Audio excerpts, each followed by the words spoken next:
Hey, Eagle Run 23 here. I have not been this excited in a long time. Of these I've seen, a couple I haven't.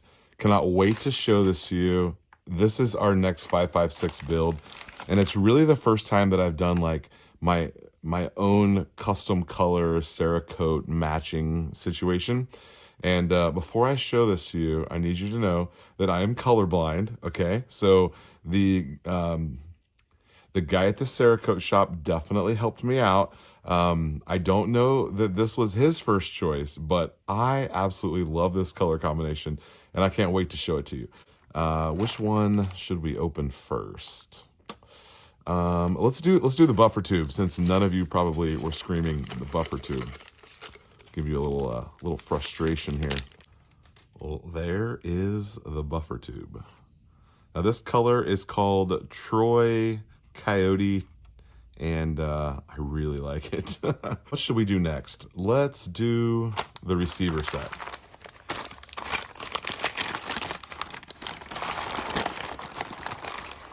I'm so excited about this.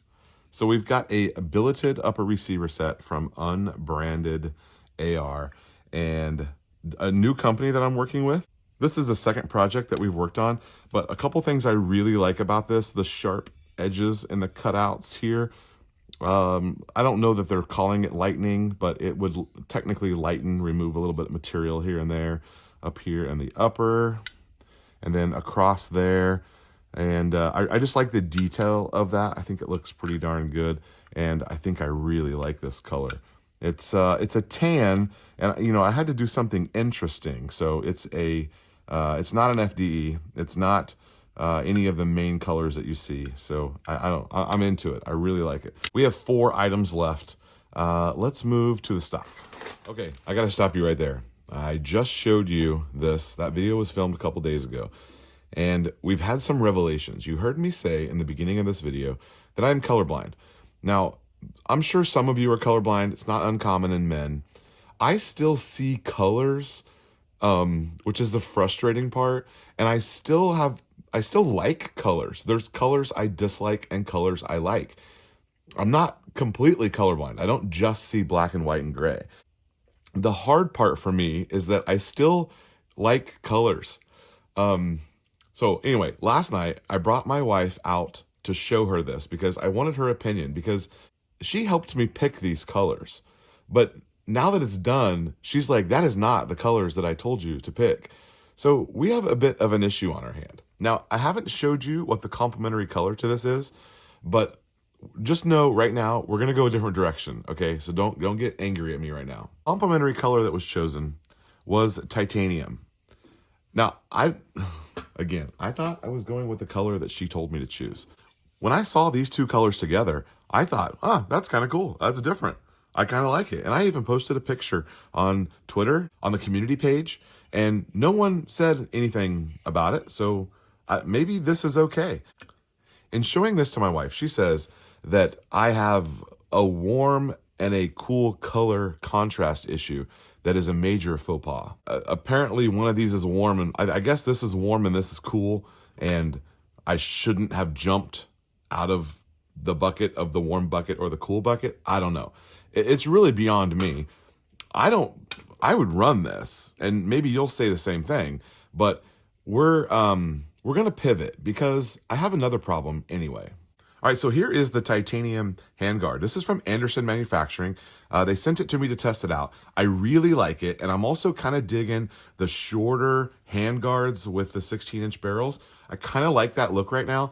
The only thing I don't like about this one is that it's a full pick rail. Now, they did lighten it, which is a must on my list.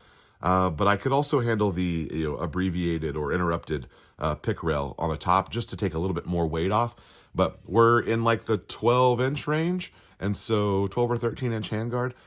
Now, when I first got this, I thought, oh, there's a gap right there. I wonder if there's some sort of like indexing part that goes around the upper. And so I kind of knew that gap was an issue, but I didn't realize that the way that this one indexes, this fits over the upper receiver and it kind of overlaps, which I'll show you here in just a second. I did not realize that fitment until we had already turned all these parts in to be painted. So the fact that the colors on this aren't a 10 out of 10 allows us to do something a little bit different.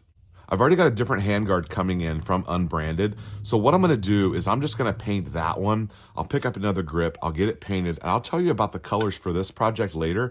But for right now, we're gonna abandon this beautiful Coyote tan color, and we're gonna come back to this project probably in January or February. I still love this billet set, and I'm gonna do a beautiful build with it. We're just gonna have to delay. Let's talk about the fitment. Now, anytime you're doing billet versus the forged style, the design is different for sure. I mean, you can tell by looking at it that the design is different. And this one does not properly fit around. It won't function as an anti-rotation, and it also is gonna have a gap, which is no good. Let me show you what it's supposed to look like. It is supposed to interface all the way around that forged upper and close the gap in there, and it also keeps it from being able to spin and rotate. So, since I have a couple of other parts that we can kind of piece together here, what I'm thinking about doing is running with the titanium and black. So we're gonna set this aside, and what I'm planning on doing for now, this was going to be the second project. We worked on this one at Thanksgiving, and this is the premium lower from, I can't even say the name of the company, from the 80 percentage sign company.